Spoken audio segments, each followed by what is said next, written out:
Hello, Pauper fans! This is Mathonical joining me for round one in another Pauper challenge, and we're going back to BorosSS Monarch. Our opening hand, completely reasonable. It's not that exciting, and it might be a little difficult to cast this Searing Blaze once we draw another red, but we've got redraws, things to slow down our opponent, so we're just going to hope they're on something that we can actually use these on their creatures, and we'll go from there. We're just going to start on the Radiant Fountain because since we don't have a red source, and sometimes, especially with this many draw effects, we might draw additional lands, so I want to hold the ability to cycle the Secluded Steppe at some point. So since the contents of my hand, I don't really need to hit the land drops just yet. I'm not playing that immediately. And I started on the Radiant Fountain in case we got a Boros Garrison and wanted to bring it back to our hand immediately. But since we just drew a Wind-Scarred Crag, we're just going to go ahead and play the Ancient anyway, just to play a Prophetic Prism to start cycling through this. And that allows us to play this Kor Skyfisher that we were very lucky to draw. This allows us to at least put some pressure on our opponent, which is exactly what we need. Since it turns out our opponent is on Tron, and they have an expedition map, so it's very likely they're going to assemble Tron fairly quickly. And while I do prefer this version of BorosSS Monarch against Tron, it's still going to be a bit difficult. Searing Blaze can indeed allow us to burn their face while also reducing the number of creatures they can flicker. So, yeah, that's kind of my ideas behind it. Looks like our opponent is going to have Tron whenever they want it. And we're just going to start trying to chip in some damage. Glint Hawk is a very nice pickup there. That is going to allow us to continue to get down more pressure. And I think that was a slight misplay on my part. I should have filtered for a white before. Like, I should have played the Great Furnace ahead of time before playing the Glint Hawk. That would have allowed me to filter for a white and cycle the Secluded Steppe. At this point, since we already have 4 mana, and I don't really have much in the way of mana sinks going forward, we may have wanted to just cycle there. Basically, I hadn't decided on which land I wanted to play first, and it might have been correct just to play the step, just so we have enough mana to continue to cycle through all of our artifacts. So there's two different lines of play there. Either we want this for an extra draw, or we want the mana to just draw through our deck with the artifacts. Our opponent ends up going for a Thornwood Falls. I'm assuming they want just extra colored sources and end up having an extra expedition map. We're just going to go ahead and start drawing our cards, and this is going to allow us to... I was going to play a Thraben Inspector, but since we did manage to draw a Glint Hawk, I'm going to go with that. Extra threats in the air is what we want to just kind of put the pressure on our opponent. Muldrifter here is a little annoying. It just means we're going to have to throw one of our burn spells at it, or allow a trade with one of our creatures. Instead, I chose the third option, which is to use the Alchemist Vial to prevent the block, essentially. The reason being, we have a Journey to Nowhere that I do want to use on the Muldrifter. It's going to be a better way to get it off the field without having to waste our burn, since there isn't going to be a lot of creatures that we want to use the Journey on. And since we didn't have the mana to cast it this turn, using the Vial just to hold it down for turn, and we can cast the Journey next turn. So we're just going to go with that. And our hand has been shaping up fairly nicely. I'm going to go ahead and get our redraws on first. There was a couple options that we could go with here. We could have gone for the Journey right away and then gone for a Seeker plus Thraben for extra attacking. But since they have the Seagate Oracle and I don't really want to use Burn on the Seagate Oracle just yet, we're not going to go with that. By making our land drop, it's going to allow us to use the Searing Blaze.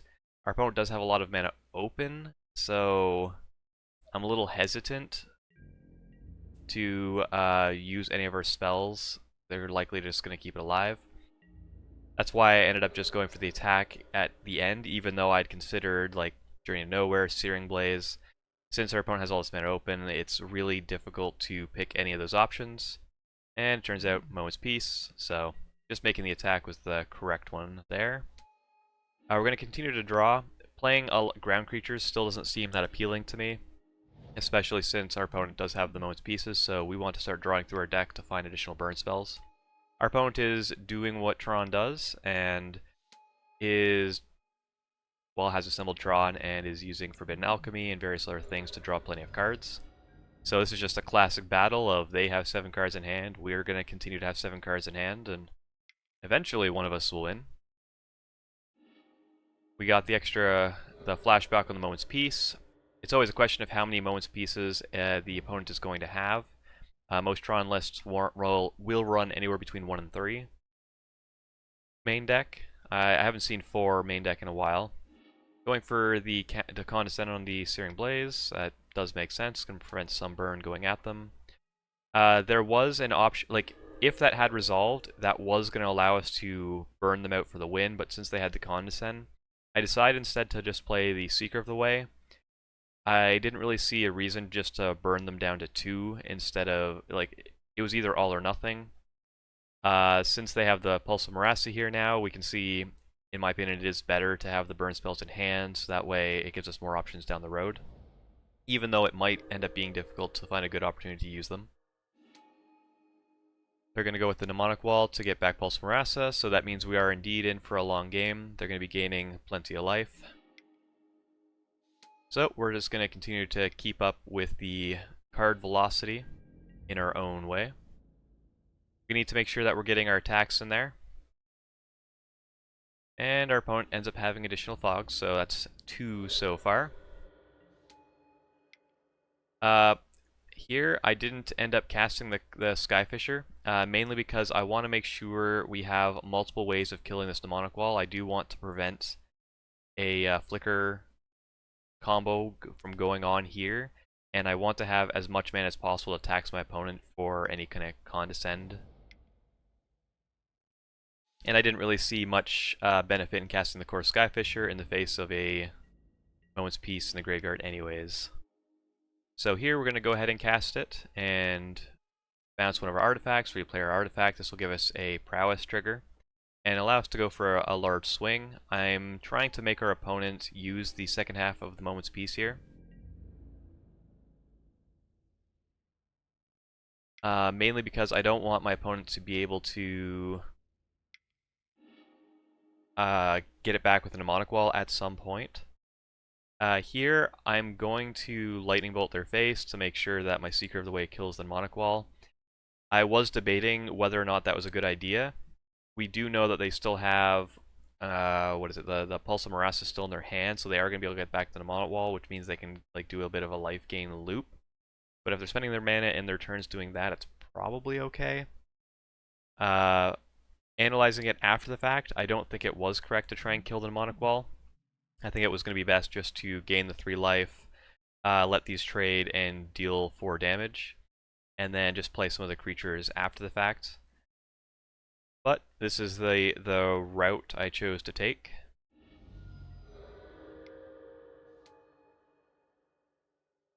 And there we are.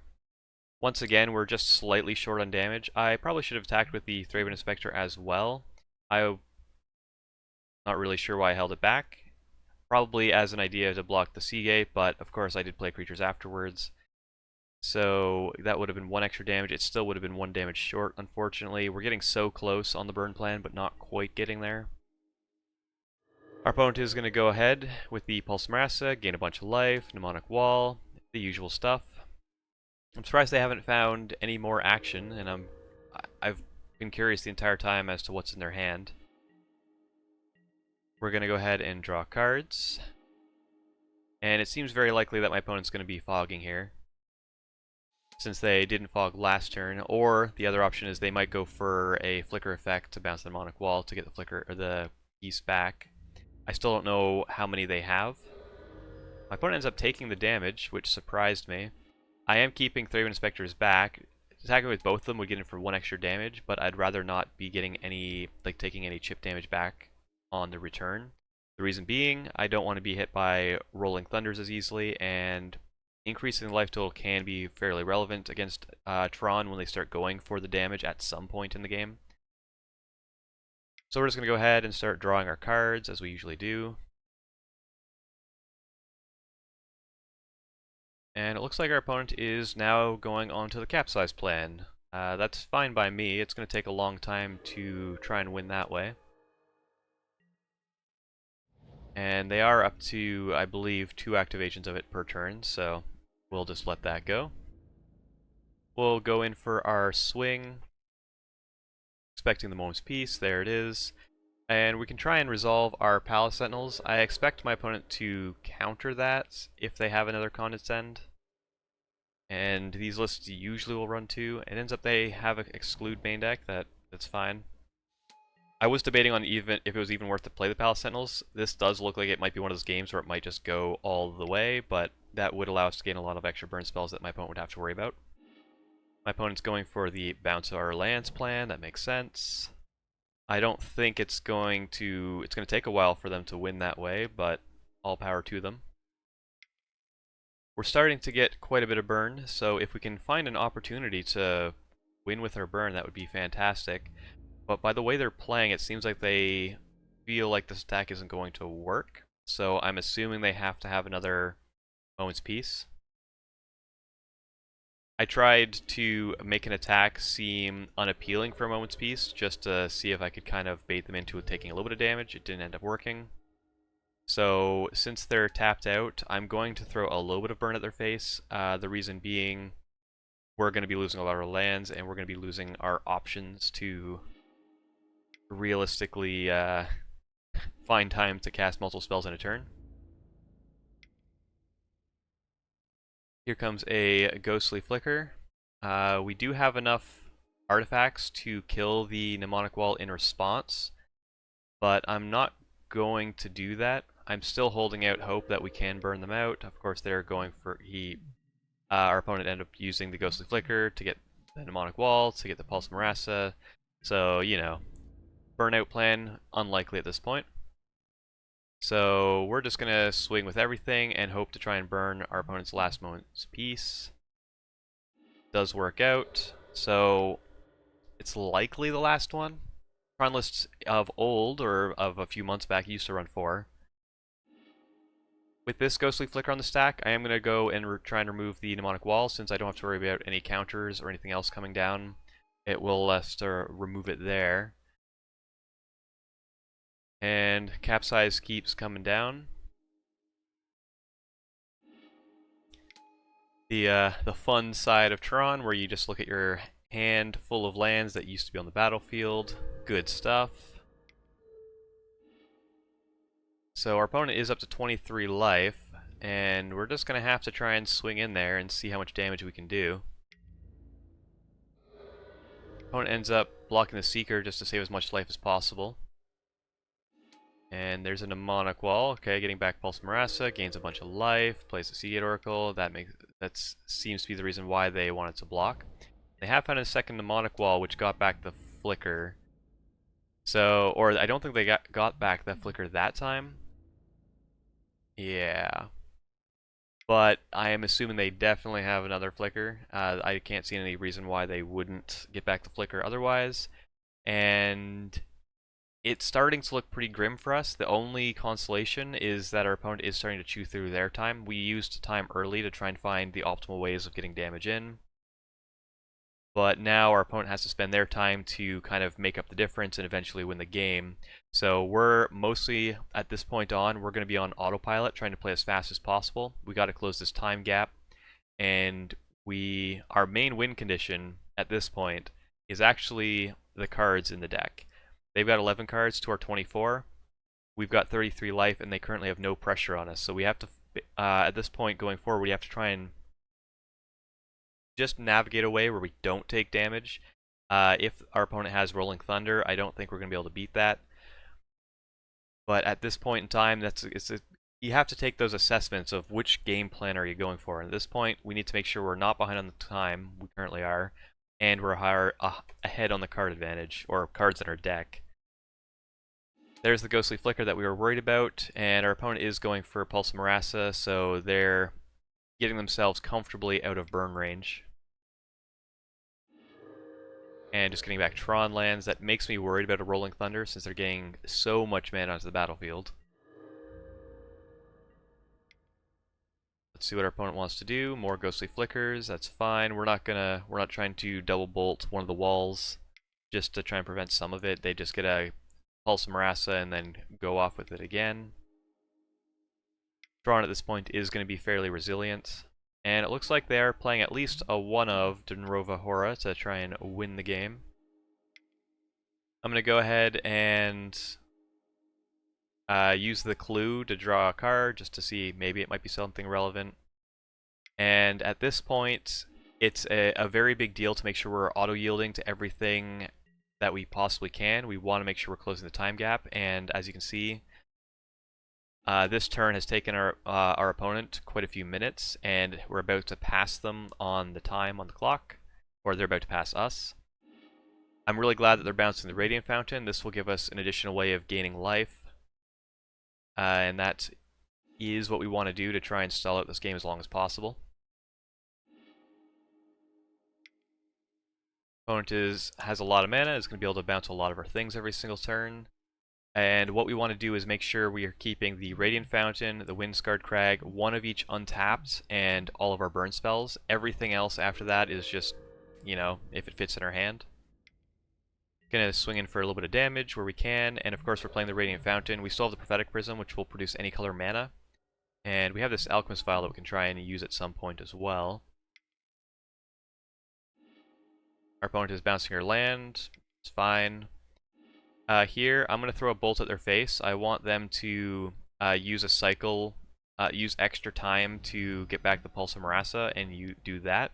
There's also always the chance that our opponent makes a mistake at some point. We can somehow get 2 burn spells in or a little bit extra damage. We'll see how that plan goes. The other reasonable option was to use a Lightning Bolt on a C8 Oracle just to prevent some of the damage coming in the future. Our opponent is down to 8 cards, so we're just going to have to hope we can hold out for another 8 turns. Currently, if we had nothing on the board, our opponent would be swinging in for 5 per turn, and it would take them, what is that, 7 turns? So we're not quite there. We need to somehow manage to survive 2 more turns than that to win that way.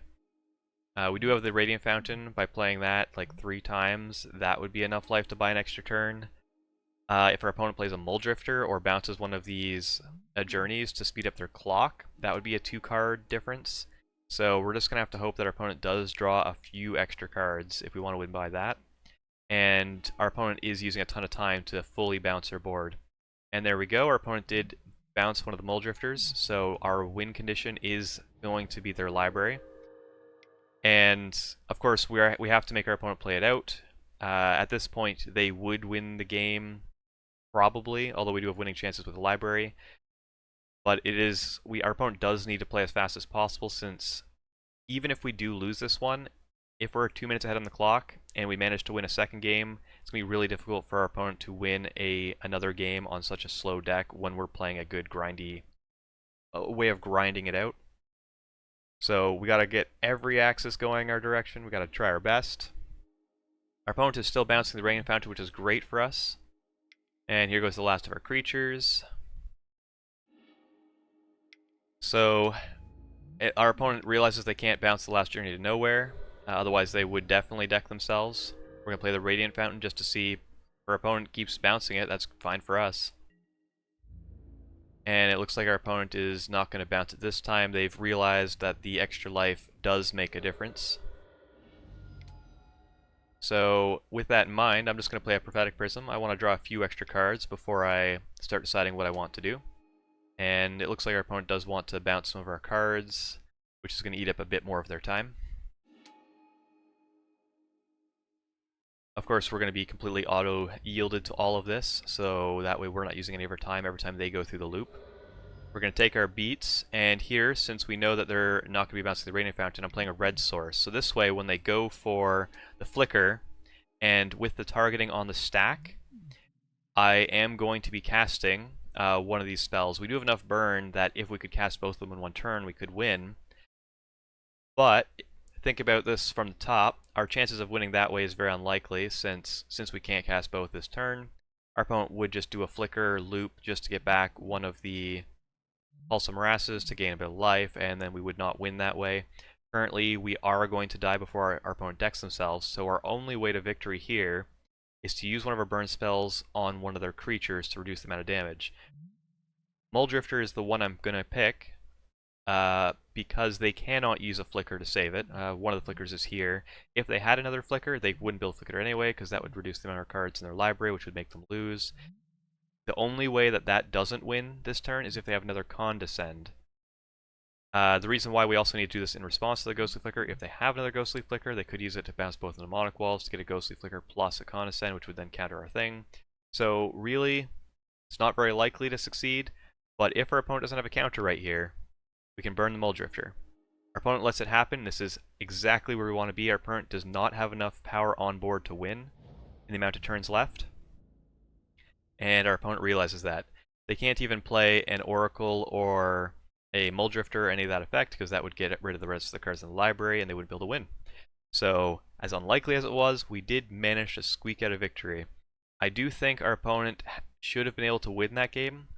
From my perspective, if they had done one flicker loop on the Mnemonic Walls to get back a Condescend at some point, just to have that counter backup. Possibly just one loop with the Pulse of Murasa to gain a bit of extra life so they didn't have to worry.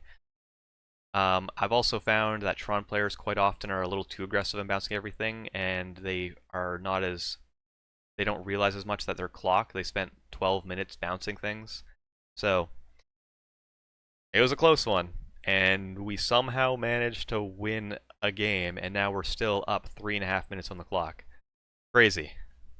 But we have a sideboard plan ready for this matchup. I was expecting a lot of Tron this week, and that's why we've got 3 Molten Rains in the sideboard. So we're definitely bringing those 3 in. We're also going to bring in the Pyroblasts. Our opponent is very blue heavy. That can give us some chances against that. You could bring in Kor Sanctifiers just to kind of reduce some of their blue mana sources, or Gorilla Shamans, but I'm not a fan of that kind of thing. What we're going to take out, the Journeys in Oblivion Ring. Normally, trying to journey something when we know that they have Capsize and Jinrova Horror in their main board, usually it's going to mean that it just gives them extra card advantage when they eventually bounce it, so we don't want to do that. And a couple Thraben Inspectors, they're just going to get kind of outclassed by everything on the board. If they get a Sea Goat Oracle down, it can't attack past that. So we're just going to take them out. And with that sideboarding done, let's take a look at game number 2. Our opponent is going to be playing as fast as possible now, so let's hope that plays to our advantage. This opening hand, it is keepable, but in my opinion, it's a little on the risky side. Reasons being, we don't have a red source. We've got Glint Hawks without any value to go with them. So no matter which way I look at it, this one looks pretty sketchy. It is keepable, but it's sketchy. It's possible that we may just want to keep it just to speed things up, and it would put a clock on our opponent, which our opponent would then have to answer, but I decided I'm going to ship this one back. I want to have a bit more of a solid hand. Fortunately, our 6-card hand is not keepable. 5-card is not keepable.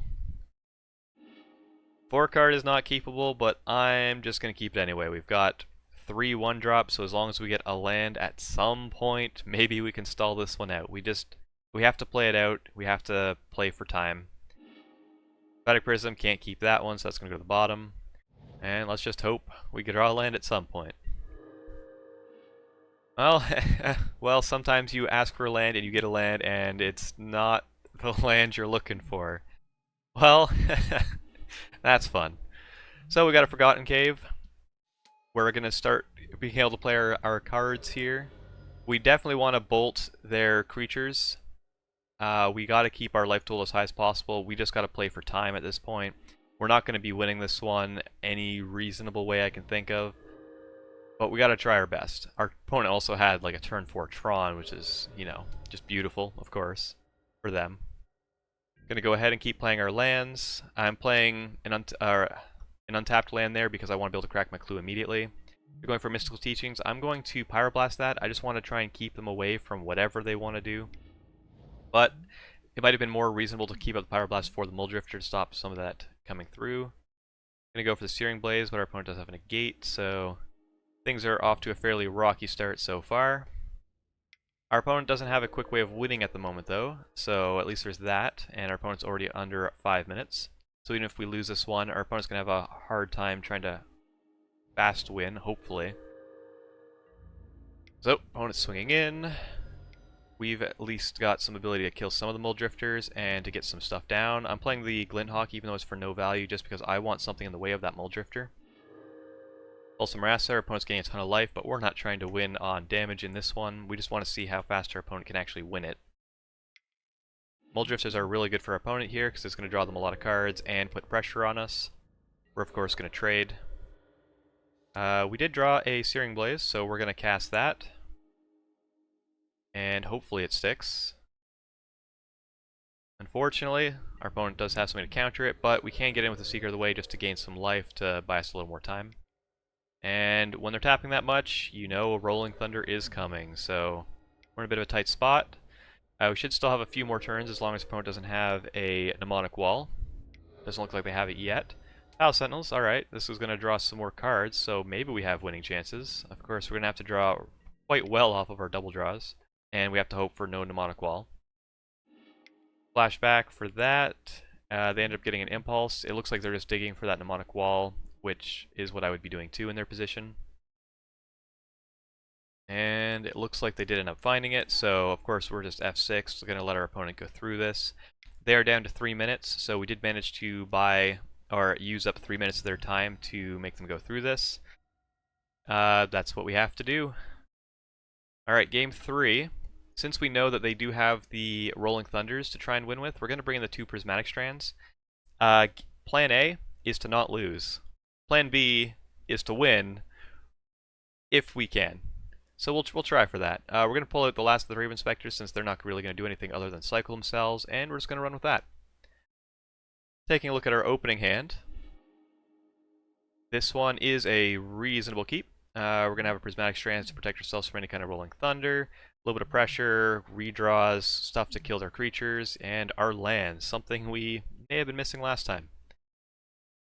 And since we're on the play, it means we get to put our pressure on first.